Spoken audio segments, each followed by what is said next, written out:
l'Institut Lejeune, c'est un réconfort énorme. La compétence dans toutes les maladies dites orphelines. L'accueil, l'écoute. On se sent vraiment suivi, l'enfant est vraiment suivi ici et du coup on sent qu'il y a une vraie expérience. Ça nous donne beaucoup d'espoir pour le suivi de la trisomie 21 et pourquoi pas une fois un jour la guérison. L'attention sur tous les plans, on sent que nos enfants, qu'ils ont beaucoup d'importance.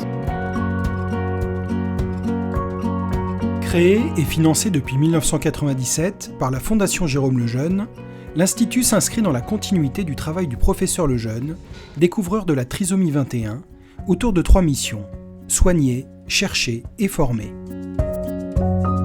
L'Institut propose une consultation médicale globale pour les personnes porteuses d'une déficience intellectuelle d'origine génétique, suivies par une équipe pluridisciplinaire tout au long de leur vie. L'Institut est également engagé dans de nombreux programmes de recherche pour mieux comprendre les maladies, les handicaps associés et chercher de nouveaux traitements. Fort de son expertise unique, l'Institut Jérôme Lejeune est aussi impliqué dans la formation des familles et des professionnels. Ce sont chaque année 1000 personnes qui participent ainsi à l'une de ces formations. On va voir le docteur, mon Thomas. T'es content ? Comme Thomas, 17 ans, environ 9000 patients sont suivis ici, souvent envoyés par leur médecin comme le docteur Lévy, qui connaît l'Institut depuis des années. Ces enfants, ils ont besoin d'une prise en charge globale. Ils ont des problèmes de cœur, ils ont des problèmes de thyroïde, ils ont des problèmes de croissance, ils ont des problèmes d'insertion, ils ont des problèmes de langage, des problèmes ORL. Enfin, tous ces problèmes-là, justement, sont pris en charge à l'Institut Lejeune et c'est en ça que j'incite toujours les familles à consulter là-bas. Et c'est la raison pour laquelle l'Institut Lejeune a une place vraiment très très importante dans la vie de ces enfants et dans la vie de ces familles. Une fois par an, Thomas vient ainsi faire le point avec le docteur Aimé Ravel, qu'il connaît bien. Alors Thomas, alors là c'est un vieil ami, si j'ose dire, de la maison. Oui. Puisqu'il est suivi depuis l'âge de 4 mois. C'est ça, voilà. Les plus anciens de l'équipe, comme moi-même, suivons des patients atteints de ces syndromes depuis une trentaine d'années. Nous avons aussi une concession qui est objectivement, en nombre de patients suivis, une des plus grosses du monde, ce qui nous donne une expérience que d'autres consultations n'ont pas dans ce domaine.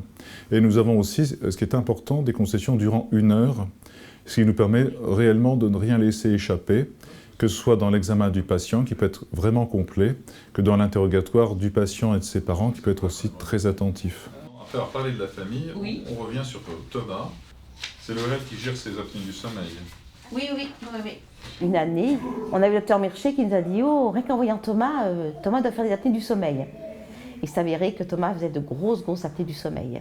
On ne serait pas venu ici, personne n'aurait vu que Thomas faisait des apnées du sommeil, voilà. Et c'est vrai que même moi, mon pédiatre, il dit toujours, oui, bien sûr, vous attendez, vous demandez en fait l'avis du médecin de l'Institut Lejeune, parce qu'il sait que ce sont des spécialistes.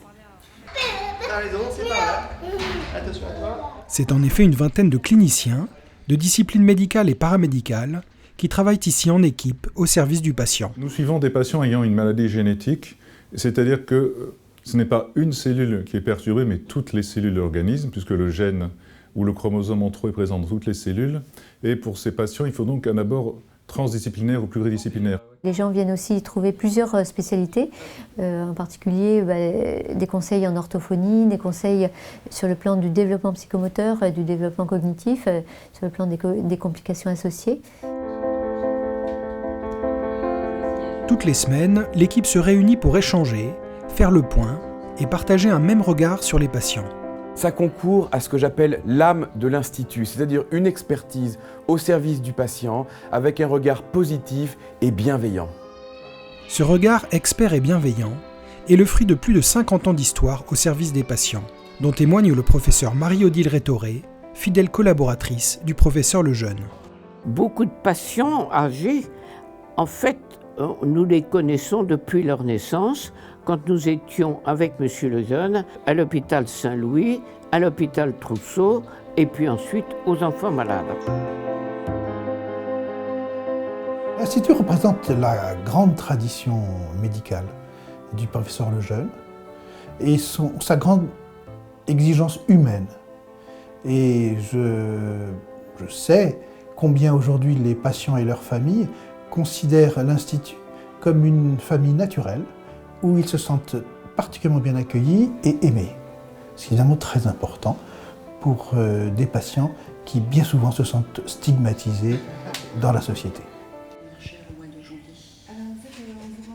L'Institut Jérôme Lejeune propose aux patients un suivi tout au long de leur vie, dont la durée a spectaculairement augmenté en quelques années. Dans une démarche d'amélioration continue, l'Institut a ainsi ouvert une consultation gériatrique qui accueille aujourd'hui Bruno, 62 ans, suivi ici depuis des années. Bruno, là, expliquez-moi un petit peu comment vous vivez aujourd'hui. Maintenant, vous êtes à la retraite. Oui, donc maintenant, je travaille comme bénévole au bureau de l'Arche. Vous travaillez comme bénévole au bureau. La consultation vieillissement de l'Institut Lejeune, elle existe depuis 2 ans maintenant. Elle est pluridisciplinaire. Il y a le médecin gériatre, il y a le médecin neurologue qui y participe, et puis également des neuropsychologues, puisqu'on a besoin d'évaluer les patients sur un plan cognitif pour voir s'il y a un déclin et comment est-ce qu'on peut les accompagner au mieux au cours de leur vieillissement. Voilà. On reçoit des patients de toute la France et parfois même de l'étranger. Une consultation pionnière et innovante qui travaille en lien avec la recherche, très active aujourd'hui, et qui intéresse beaucoup les patients. Ce qui est nouveau aussi depuis 5-6 ans, c'est qu'il y a des vrais projets thérapeutiques. Donc c'est très encourageant pour tout le monde, hein, pour les parents, pour les familles, pour les patients eux-mêmes, qui sont quelquefois en mesure de nous demander, à nous médecins, quand ils sont adolescents ou adultes, « Et toi, qu'est-ce que tu fais pour me guérir ?» La Fondation Lejeune est investie dans la recherche depuis sa création. En 20 ans, ce sont 570 projets qui ont été financés, dont plusieurs essais cliniques menés aujourd'hui à l'Institut. C'est à l'un d'entre eux, le protocole actif, que participe la petite Théora. C'est la 3e fois qu'elle vient cette année pour une journée de test à l'Institut. Au niveau de sa motricité, donc dites-moi un petit peu, elle marche? Non. Mademoiselle a encore un peu peur, elle n'ose pas se lâcher. La recherche a beaucoup évolué en ce qui concerne la trisomie 21, puisqu'il y a 15 ans, il n'y avait presque aucune cible thérapeutique. Et depuis 4-5 ans, on voit apparaître 3 ou 4 cibles thérapeutiques. Alors, vous vous souvenez, vous la mettez bien face à moi.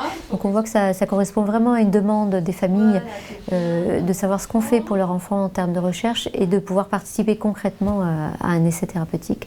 Ça c'est fait, regarde, hop. Maintenant il ne reste plus que le petit pic. Ils savent vraiment comment aborder l'enfant, puisqu'ils c'est vrai qu'ils connaissent par rapport à d'autres médecins qui peut-être n'ont pas eu beaucoup de cas. Il n'y a pas de problème, ils savent comment agir avec l'enfant, même avec les parents. Il y a une petite osmose qui se crée et qui est quand même très bien. Mais t'as été super calme que la dernière fois. Les prélèvements sanguins de l'étude actif viennent enrichir la biobanque du laboratoire de l'Institut, qui est au cœur du renouveau de la recherche internationale sur les maladies de l'intelligence d'origine génétique. On a été capable de recueillir et de répertorier et de mettre en banque des prélèvements comme du sang, de l'ADN, des lignées lymphocytaires de plus de, je dirais, 5000 patients atteints de déficience intellectuelle. Actuellement, sur le point international, l'espoir de découvrir des molécules est en train de refaire monter un peu l'engouement de ces chercheurs et l'envie qu'ils ont de maintenant de se dire mais on a laissé tomber un peu, ça a été une erreur, et bien il faut reprendre. D'où la demande de ressources biologiques. Donc nous sommes peut-être 2-3 biobanques dans le monde à proposer ce genre de ressources qui sont quand même exceptionnelles. Si l'Institut, à la suite du professeur Lejeune, a été l'un des rares à mener ses recherches, il collabore aujourd'hui avec des chercheurs du monde entier et des laboratoires pharmaceutiques. Il ne peut pas y avoir de recherche bien orientée s'il n'y a pas une bonne connaissance, une fine connaissance des pathologies et naturellement des patients. Et à ce titre-là, l'Institut offre un recueil d'expériences absolument unique au monde.